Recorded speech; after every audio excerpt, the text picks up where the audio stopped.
ரத்த கொதிப்பு, ரத்த கொதிப்பு, மாமனாருக்கு ரத்த கொதிப்பு அப்படின்ற மாரி, நம்ம முன்னாள் முதலமைச்சர் ஸ்டாலின் அவர்களுக்கு வந்து பார்த்தீங்கன்னா, ரத்த கொதிப்பு மட்டும் இல்ல, எல்லா ப்ராப்ளமும் வந்து அவருக்கு இருக்கும் போல தெரியுது. ஏன்னா, விஜய் அவர்களுடைய தலைமையில வந்து பார்த்தீங்கன்னா, அவர் முதலமைச்சர் ஆன பிறகு பயங்கரமா நடவடிக்கை எடுத்துட்டு இருக்காங்களா, ஸோ வரிசையா கைது பண்றவங்க எல்லாருமே, எனக்கு வந்து ஹார்ட்ல ப்ராப்ளம் இருக்கு, நெஞ்சு அடைக்குது, அப்புறம் ஒரு மாரி எனக்கு ஃபீல் ஆவுது அப்படின்ற மாரி பலதரப்பட்ட ஒரு விஷயங்கள் வந்து பேசிக்கிட்டே இருக்காங்க அப்படிங்கிறது பார்க்க முடியுது. இதையெல்லாம் வச்சு யோசிக்கும் பொழுது, "டேய் ஏன்டா இப்படிலாம் வந்து உருட்டிட்டு இருக்கீங்க?"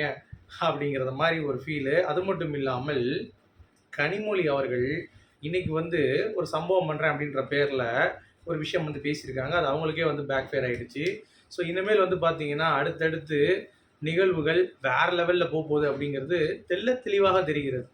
அதாவது விஜய் அவர்கள் வந்து ஏமாற்றம் தான் குடுப்பாரு, மாற்றம் குடுக்க மாட்டாரு அப்படின்ற மாரி வந்து சொல்லக்கூடிய ஆட்கள் வந்து பார்த்தீங்க அப்படின்னா, அது எல்லாமே இந்த திமுகவுடைய திருட்டு கும்பல்ல இருந்து பேசக்கூடிய ஒரு கருத்துக்களாகத்தான் இருக்கிறதே தவிர, உண்மையான மாற்றம் அப்படிங்கிறது மக்களிடத்தில் வந்துகிட்டு தான் இருக்கு அப்படிங்கிறத தெள்ளத் தெளிவா அடிக்கோடிட்டு காட்டிட்டு இருக்கிறது நெறைய விஷயங்கள் வந்து பார்த்தீங்கன்னா, நடந்துகிட்டு தான் இருக்கு தாவேக்கா ஆட்சியில. ஆனா அதெல்லாம் வந்து ஹைலைட் பண்ணாம, இவங்க வந்து ஒரு கேடுகெட்ட விஷயத்த, இவிங்களுடைய அநாகரிகமான ஒரு பேச்ச ஹைலைட் பண்ணி, அதற்கு என்னமோ சுதந்திர போராட்ட தியாகி வந்து ஜெயிலுக்கு போன மாரி, இந்த கனிமொழி அம்மா வந்து இன்னைக்கு வந்து பார்த்துட்டு வந்திருக்கு. அது மட்டும் இல்லாமல், நம்ம முன்னாள் முதலமைச்சர், அப்படி கூட சொல்லக்கூடாது, திமுக தலைவர் ஸ்டாலின் அவர்கள் இன்னைக்கு நெறைய அப்படியே எவிடன்ஸ்லாம் எடுத்து போடுறாராம். இந்த மாரி நெறைய விஷயங்கள் வந்து பண்ணியிருக்காரு. அது எல்லாமே இந்த வீடியோல நம்ம டிஸ்கஸ் பண்ண போறோம். ஸோ வீடியோக்குள்ள போறதுக்கு முன்னாடி நம்ம சேனல் நீங்க புதுசா இருந்தீங்க, இல்ல சப்ஸ்கிரைப் பண்ணாம இருந்தீங்கன்னா, கண்டிப்பா சப்ஸ்கிரைப் பண்ணி ஆதரவு குடுங்க. வீடியோ மறக்காம ஒரு லைக் போட்டுக்கோங்க. இப்ப நம்ம வீடியோக்குள்ள போகலாம். ஸோ முதலமைச்சர் விஜய் அவர்கள் வந்து பார்த்தீங்கன்னா, இந்த ஆட்சிக்கு உள்ள வந்த பிறகு எல்லாருமே பதற ஆரம்பிச்சுட்டாய்ங்க. குறிப்பா சொல்லணும்னா, இந்த மாரி திருட்டு திமுக கும்பல்ட்ட பத்திரிகைகள்லாம் இருக்கும். சரியா? அந்த மீச, இந்த மாரி ஏகப்பட்ட பேர் வந்து ஆட்சி சரியில்ல, ஏமாற்றம், அவர் வந்து இப்படி இருக்கு. அதாவது இவ்வளோ நாள் ஆட்சியில வந்து பார்த்தீங்கன்னா, அவ்வளோ விஷயம் இருக்கும். அதெல்லாம் ஒண்ணு கூட ஹைலைட் பண்ண மாட்டான். இது டிஎம்கே ஆட்சியில இருக்கும் பொழுது. இப்போ ஒரு விஷயம் நடந்தாலும் பார்த்தீங்கன்னா, அந்த பெண்ணுக்கு இப்படி ஆயிடுச்சு. பார்த்தீங்களா, அங்க திருடு போயிருக்கு. பார்த்தீங்களா, அங்க வந்து ஒரு பையன் வந்து இது பண்ணிட்டான். அந்த மாரி டெய்லி உட்காந்து அவதூறு பரப்புறதே வந்து இந்த திமுகவுடைய திருட்டு கும்பலுடைய சேனலுடைய டெய்லி பிரச்சாரமாவே வந்து போயிட்டு இருக்கு ஒரு பக்கம். இன்னொரு பக்கம் விஜய் அவர்கள் அவருடைய துரிதமான நடவடிக்கை எடுத்துக்கிட்டு, எல்லா அமைச்சர்களும் வந்து பார்த்தீங்கன்னா, வேலை பார்த்துட்டு இருக்காய்ங்க. மின்சார இதில வந்து பார்த்தீங்கன்னா, கொஞ்சம் எக்ஸ்ட்ரா ஆயிடுச்சுன்னு சொல்லிட்டு நெறைய கம்ப்ளைண்ட் பண்ண உடனே, ஆமாங்க கொஞ்சம் ஹோல்டு பண்ணுங்க. கரெக்ட்டா வந்து பார்த்தீங்கன்னா, மீட்டர்லாம் வந்து இது பண்ணி, இல்ல நீங்க எக்ஸ்ட்ரா கட்டியிருந்தா கூட அடுத்த மாசம் நாங்க வந்து உங்களுக்கு வந்து கரெக்ட்டா குடுத்துருவோம் அப்படின்ற மாரி எல்லாரும் பேசிட்டு இருக்காங்க. அதாவது டிரான்ஸ்பரன்சி இருக்கு இந்த கவர்மெண்ட்ல.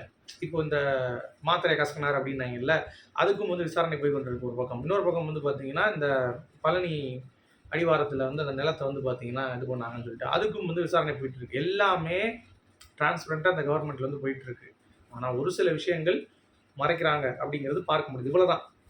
தப்பு பண்ற, தப்பு பண்ணவே இல்ல, இல்ல தப்பு பண்றாங்க அப்படிங்கிறத நான் சொல்லல. பட் டிரான்ஸ்பரன்சி இந்த கவர்மெண்ட்ல அதிகமாகவே இருக்கு. ஓகே.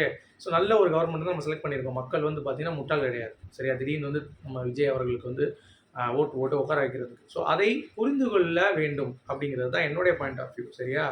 இப்போ நம்ம ஸ்டாலின் அவர்கள் என்ன சொல்றாரு அப்படின்னா, அப்படி திடீர்னு என்ன அப்படின்ற மாரி இருக்கா? ஸோ அவர் வந்து பார்த்தீங்கன்னா, இந்த மாரி த ஹிந்து அப்படின்னு சொல்லிட்டு அந்த நாளிதழ வந்து மையப்படுத்தி ஒரு விஷயம் வந்து பேசுறாரு. அதாவது 2 மாசத்துல 10 கைது. அதுவும் அவதூறு பரப்புறவங்களுக்கு கைது பண்றாங்க அப்படின்னு சொல்லிட்டு. பின்ன அவதூறு பரப்புறவங்களுக்கு கைது பண்ணாம, பின்ன வீட்ல உங்கள கூட்டு வச்சு ஆர்த்தி எடுப்பீங்க அப்படின்ற மாரி. அதுவும் வார்த்தைகள் என்னங்க பேசுனாங்க? அனிதா ராதாகிருஷ்ணன் பொறுமையில பேசினாரு. சரி அவரு கூட வேண்டாம்னு சொல்லி விட்டுருங்களேன்.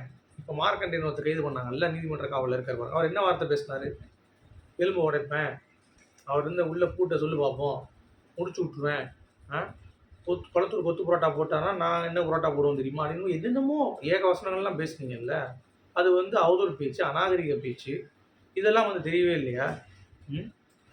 இதுக்கு முட்டு குடுக்குறதுக்கு எப்படி? இந்த மூதேவிக்கு முட்டு குடுக்குறதுக்கு பெரிய தலைவர் அப்படின்னு சொல்லிட்டு ஒரு திமுக தலைவர் உள்ள வராரு. அதுல அந்த ஹிந்து பத்திரிகைய வந்து சுட்டிக்காட்டி, பார்த்தீங்களா?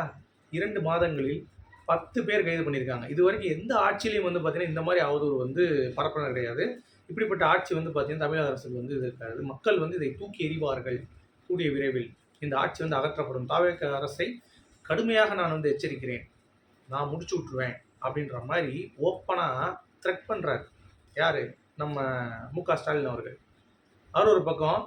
இன்னொரு பக்கம் அவருடைய மகன் உதயநிதி அவர்கள் ஒன்றுமே கண்டுக்க மாட்டாப்புல. ஸ்போர்ட்ஸ் மினிஸ்டர்னு பேரில் ஒன்றுமே பண்ணல. ஆதவர்ஜுன் 2 மாதத்துல என்னென்னமோ பண்ணிட்டு இருக்காப்புல வந்துட்டு. ஒன்றுமே பண்ணல இவ்வளோ நேரம். சும்மா உட்காந்துட்டு வந்து சேப்பாக்கில் வந்து அப்பப்போ போய் கக்கூஸ் கலவரன்ட்ட போய் பக்கத்தில் நின்றுட்டு இந்த மாதிரி தான் சும்மா சும்மா விளம்பரத்துக்கு மட்டும் வந்து வரும்.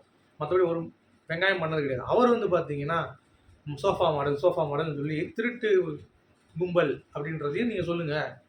அவங்க சோஃபா மாடல் நீங்கள் திருட்டு கும்பலுங்கிற சொல்லு. திருட்டு கும்பல் திமுக அப்படின்னு சொல்லு. ஏன் சொல்ல மாட்டேன்? ஸோ இதெல்லாம் விடுங்க. கனிமொழியாச்சும் கொஞ்சம் ஸ்மார்ட்டாக இருப்பாங்கன்னு சொல்லி பார்த்தா அந்த அம்மா உள்ளே வந்துக்கிட்டு பாளையங்கோட்டையில் கலைஞர் வந்து ஹிந்தி எதிர்ப்புக்காக உள்ளே போனார். அப்போ இருந்தே எங்களுக்கு ஜெயிலெலாம் வந்து சாதாரண விஷயம் கிடையாது. நாங்கள் வந்து பார்த்தீங்கன்னா ஜாலியாக போவோம். நாங்கள் பெரிய ரவுடி தான் அப்படின்ற மாதிரி வந்து பில்டப் கொடுக்குது. எங்களுக்கு ஓட்டு போட்டிங்க நீங்கள் என்ன இருந்து கேட்குறீங்க அப்படின்னு சொல்லிட்டு திமிரா பேசினவங்க தான் கனிமொழி. சரி அதை விடுங்க. அடுத்து ஒன்று சொல்கிறாங்க பாருங்கள். அதுதான் தூக்கி வாரி போட்டுருச்சு எனக்கு. என்ன அப்படின்னா இப்படிப்பட்ட ஆட்களை சுதந்திர போராட்ட தியாகி மாதிரி அவ்வளோ ஒரு பரப்புனாங்கன்னு சொல்லிட்டு எங்களை வந்து கைது பண்ணுறாங்க. அப்படியே மார்க்கண்டேயன் பேசின பேச்சு அவங்க வீட்டில் நான் பேசிக்கிறவா கலைஞர் வந்து ஒரு தாத்தா வந்து கேடுகட்ட தாத்தா, அவன்லாம் ஒரு மனுஷனா, அவன்லாம் வந்து அரசியல் பண்ணுறது தகுதி உள்ள ஒரு ஆளா, கேரட்டு பைய அப்படின்னு சொல்லி நான் சொன்னேன்னு வச்சுக்கோங்களேன். ஸ்டாலின் சைடு வாயை வந்து அப்படியே ஒதுங்குது, பீடா போட்டு துப்புற மாதிரி இருக்குது, ஏன் மூஞ்சி முகரையும் பார் அப்படின்ற மாதிரி நான் சொல்கிறேன்னு வைங்களேன். அப்போ நீங்கள் வந்து இது வந்து அவதூறு பரப்புகிறாங்க. கருத்துக்கள் வந்து பரிமாறுது, அதுதான் சொல்கிறாங்க அப்படின்ற மாதிரி நீங்கள் சொல்லுவீங்களா? அவதூறுங்கிறது தெரியுதுல்ல, அப்போது ஆக்ஷன் எடுக்கணும்ல. அதை தானே விஜய் அவர்களுடைய அரசு பண்ணியிருக்கு. அதுக்கு நீங்கள் வந்து உங்களுடைய இதை வந்து கண்டிங்க. இந்த மாதிரி இப்படி பேசக்கூடாது. ஏன் அப்படி பேசுறீங்க? முதலமைச்சர் அவர் நாட்டுடைய முதல் குடிமகன். அவர் நீங்கள் அப்படி பேசலாம்னு சொல்லி அறிவுரை பண்ணாமல் இங்கே உட்காந்து வந்து பார்த்தீங்கன்னா அவர் பண்ணது வந்து பார்த்தீங்கன்னா தப்பு. தாவக அரசு வந்து இப்படி இருக்குது, பிஜேபியோடைய சொம்பாக வந்து மாறிக்கொண்டு இருக்குது அப்படின்ற மாதிரி என்ன ஃபுல்லாகவே வந்து பார்த்தீங்கன்னா போடுறீங்க, சட்டம் போடுறீங்க, அவங்க மேலே கைது பண்ணுறீங்க, குண்டாஸ் போடுவீங்களா சூச்சின்னு சொல்லிட்டு வந்து பார்த்தீங்கன்னா இன்னைக்கு கனிமொழி வந்து ஆவேசமாக பேசுகிறாங்க. என்னமோ அவர் வந்து பார்த்தீங்கன்னா சுதந்திர போராட்டத்தில் வந்து தியாகி மாதிரி அந்த ஆளுக்கு வந்து போய் நடைபயணம் கொண்டு மேற்கொண்டு அவங்கள போய் பார்க்குறாங்க. என்னடா இது அப்படின்ற மாதிரி இருந்துச்சு. எவ்வளோ கேவலம் பாருங்கள். இன்னொரு பக்கம் நம்ம விஜய் அவர்களுடைய ஜனநாயகன், முதலமைச்சர் விஜய்னு சொல்கிறதோட விஜய் அவர்களுடைய ஜனநாயகன் தளபதி, ஓகே, அது வந்து பார்த்திங்கன்னா ரிலீஸ் ஆக போகுதுங்கிற உங்களுக்கு தெரியும் 23ஆம் தேதி. அதுக்கான வினோத் வந்து பார்த்திங்கன்னா ஒரு விஷயம் சொல்லியிருக்காரு. இந்த சைகை பண்ணுறது இதெல்லாம் வந்து அவர் ஏற்கனவே உள்ளே இருந்துச்சா, இல்லை இப்படி பண்ணாங்களா, இல்லை யார் முடக்கினாங்க அப்படின்ற ஏகப்பட்ட விஷயங்கள் அது வந்து பேசியிருக்காரு. அந்த மாதிரிலாம் எதுவுமே கிடையாதுங்க. நீங்கள் நினைக்கிற மாதிரி வந்து அதை அவங்களே ரிலீஸ் பண்ணாங்க அப்படிலாம் வந்து கிடையாது. அது வந்து லீக் ஆகிடுச்சு. அது மட்டும் இல்லாமல் படத்தில் நிறைய விஷயங்கள் வந்து பார்த்திங்கன்னா இப்போ இருக்கிறதுக்கு மேட்ச் ஆச்சு, அது எப்படி அப்படி பண்ணோம் அப்படிங்கிறது எங்களுக்கு தெரியல அப்படின்ற மாதிரி ஏகப்பட்ட விஷயங்கள் வந்து பேசியிருக்காரு. ஓகே, அது ரொம்ப எனக்கு தெரிஞ்சு யாருமே பேசாத ஒரு விஷயமாகத்தான் இருக்கிறது. ஸோ அந்த படம் இத்தனை பேர் பார்த்த பிறகும் தளபதி அவர்களுக்கு இது மிகப்பெரிய ஒரு படமாக இருக்கும். ஏன்னா யோசிச்சு பாருங்கள், இத்தனை பேர் பார்த்துட்டாங்க படத்தை. அப்படி இருந்தும் இப்பயும் புக் பண்ணி பார்க்குறாங்க அப்படின்னா இப்போ விஜய் அவர்களுடைய கிரேஸ் வந்து இன்னமும் அரசியலும் சரி சினிமாலையும் சரி வேறு லெவலில் எலிவேட் பண்ணுது அப்படிங்கிறது எந்த ஒரு மாற்று கருத்தும் இல்லை. ஸோ உங்களுடைய கருத்துக்கள் சொல்லுங்கள். மீண்டும் சுற்றுலா சொல்லுங்கள். அது வரைக்கும்